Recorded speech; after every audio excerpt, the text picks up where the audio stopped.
Good afternoon, ladies and gentlemen. This is Redberry Rio here, and welcome back to one of our wonderful Leadership Tuesdays. It's one of my favorite parts of the week, and I hope you enjoy it as well. We're going over some stuff in Chapter 6 today, which includes Nature versus Nurture and the Johari Window. There are several other things that happened in the chapter, but for today we're just going to focus on those two things, and let's do it!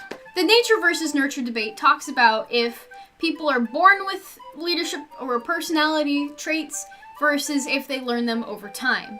The nature side of the debate is basically where babies are born with certain characteristics and they will grow up to be with those characteristics throughout their lives.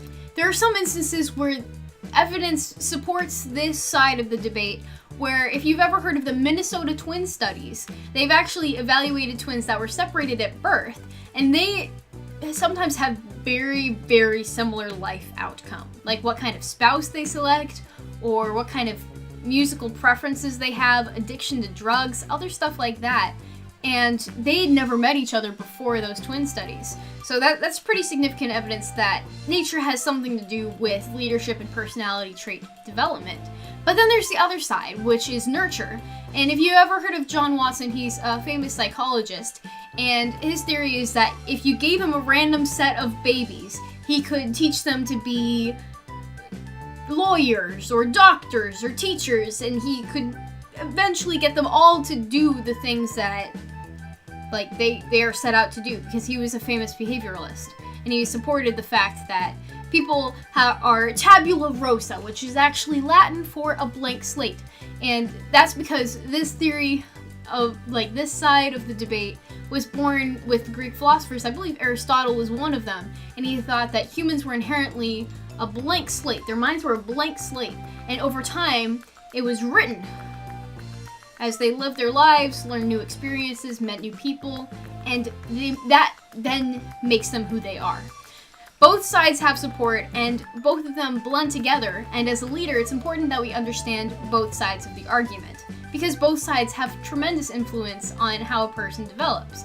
You can't completely ignore someone's experiences, but you also can't ignore personality traits that they currently have. This basically means that whether you're born with certain characteristics or not, you can still be a leader. You can still determine something about your fate as long as you do something. So, just remember that there are two sides to the debate. Neither side is necessarily 100% correct, and both things need to be taken under consideration. Now let's talk a little about the Johari Window. Now if you don't know what that is, it's basically like this nice window shape, and it has 4 different quadrants about what you know about yourself versus what other people know about you, and then what people know about you and you don't know about yourself versus what you know about yourself and people don't know about you. And we're going to talk about each of those segments. Now there's the public segment over here. I'll say it's right here. And basically it's what you know about yourself and what other people know about you. And by telling other people information about yourself and kind of sharing your thoughts and ideas, you can establish more trust by having that publicly available information. There's the blind segment, which is basically what other people know about you, but you don't know about yourself.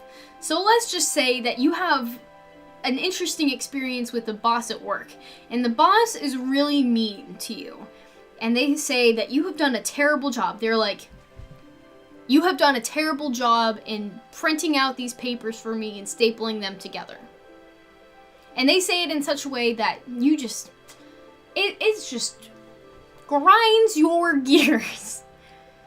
Well, there might be a personality trait about that boss that you just don't appreciate, or the way that they approached you was just so rude, but you don't tell them anything about it, or you don't say anything to anyone else about it.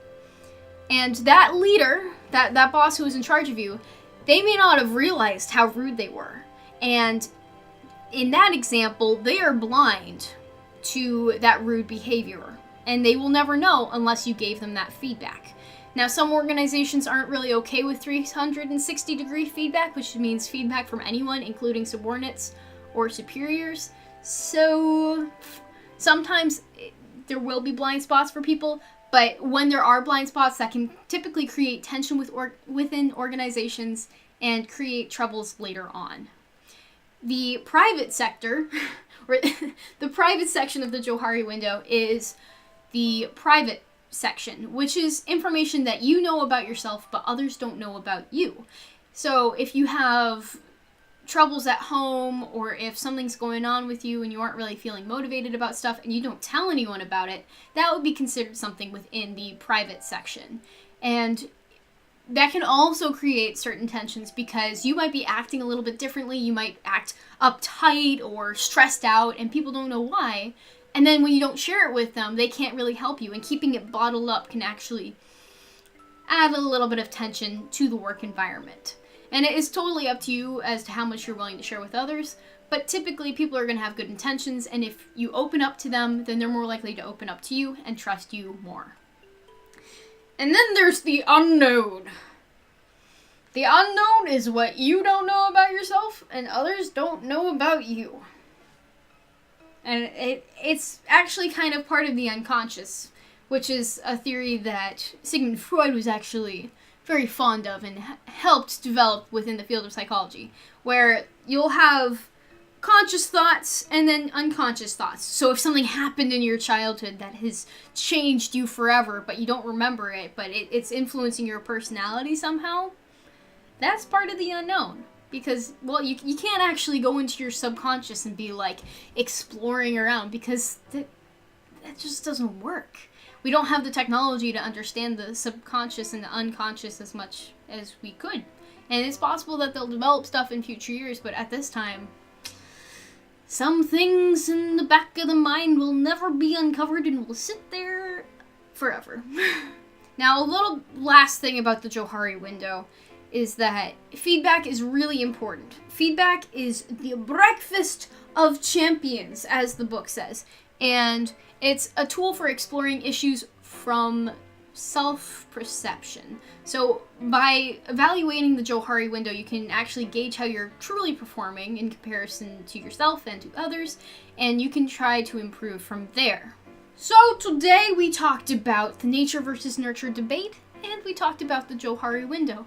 Nature versus nurture. Nature isn't necessarily 100% the reason why leaders are the way they are, and nurture isn't necessarily 100% the reason why leaders are the way they are.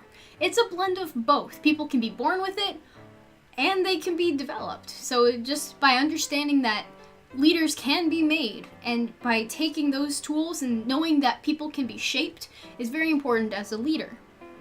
The Johari Window is a good tool to understand self-perception, and there are 4 different segments. There's the public, blind, private, and unknown, and each of those sections, some people know something, some people don't, or all people know things and all people don't.